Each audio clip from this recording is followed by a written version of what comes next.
رمضان كريم وكل سنة وانتوا طيبين. 3 حاجات هتعملهم معايا من النهاردة لحد اخر يوم في رمضان هيفرقوا معاك في انك تنزل وزن كويس، وكمان الخمول اللي بيحصل لك بعد وجبة الفطار ما عادش هيبقى موجود. اولا بلاش انك تكسر صيامك على عصاير، اكسر صيامك دايما على مية، كوبايتين مية وتمراية، بلاش عصاير.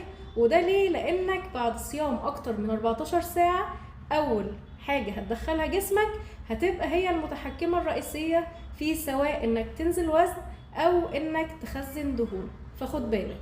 تاني حاجة هتعملها بعد الفطار بساعة، امشي نص ساعة بس يوميا، فده هيقلل معاك بنسبة كبيرة من الخمول.